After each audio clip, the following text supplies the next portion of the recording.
So hello everyone, so this is the video for week 8, and in this video we would be talking about the crimes that are committed by the powerful people. So in this, let's discuss about the introduction, like how the image of crime is being viewed.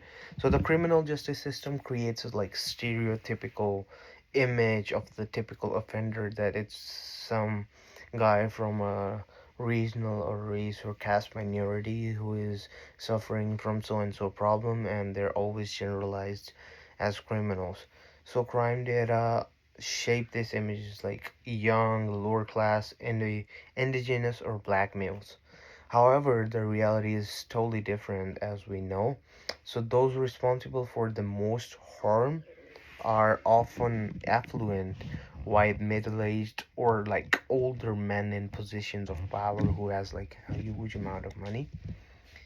And these are the people who are behind the industry owners, or let's say factory owners, who are producing on a very high rate.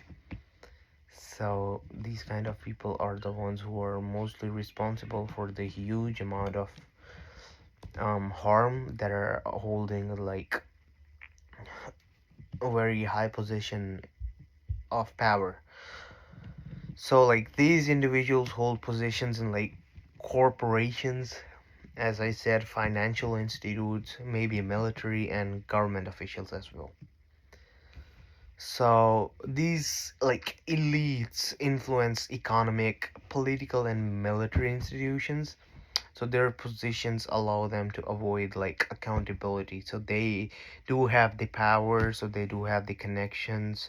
They hire people and they give other people money, and they bribe people in order to not get the punishment. Sometimes they send other people instead of them to serve their own punishment just for money.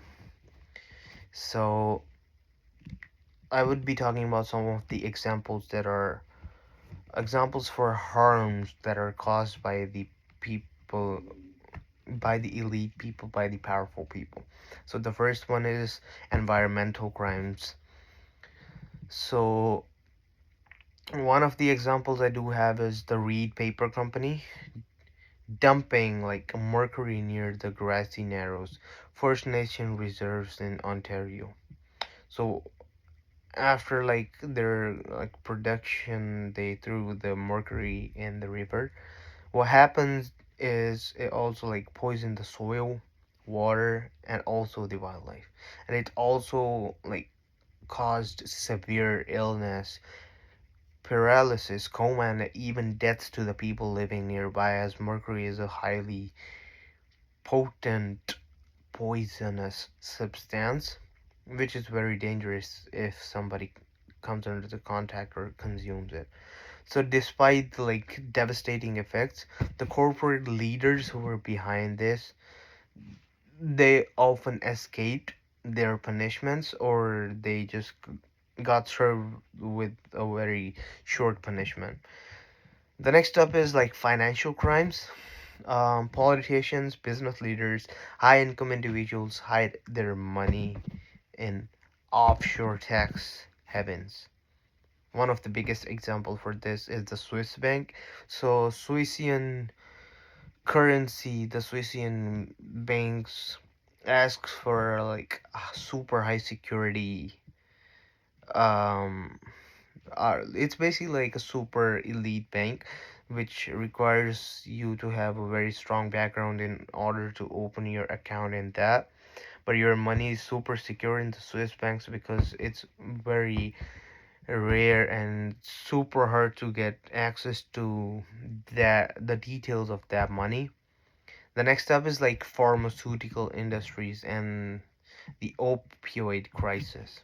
So companies like Purdue Pharmaceuticals and Johnson and Johnson, which is a very famous brand that makes the baby products. So it minimized the risks of opioid addictions. It also encouraged mass prescribing of opioids despite knowing the danger. What happened is Over 50 or 400,000 people died due to opioids overdose, due to which communities devastated. Addiction between addiction within people increased, and it also happened to have economic losses too. And the next thing is, so let's understand like why aren't these crimes treated the same as street crime? So these harmful actions cause more deaths and financial loss than street crimes. Street crimes might be dangerous and hard to experience. Excuse me for that. But in street crimes, there's always a lesser amount of people that die, a lesser amount of people that suffer, and the small amount of loss that is being occurred. However, they're not allowed to like always be defined as criminals. They're only like often they're like labeled as regulatory offenses rather than crimes, and punishments are usually fines rather than the regular street crime punishments that are prison sentences. So people often like these industrial level or like huge level crimes, they're always like often labeled as regulatory offenses which do not come under a crime. So for these kind of like, let's say, criminal activities, they're not sentenced, they're only like ordered to pay a fine of so and so amount. So even when defined as crime, investigations and prosecutions are very, very, very rare. Police focuses on street crime rather than like corporate crimes. Police never pay attention to the corporate crime, and they do not even consider that as a crime. And no police patrol in corporate bedrooms or government office has ever happened or we've ever heard of. That office is being raided by a police patrol, or like if ever police patrolled in like corporate boardrooms.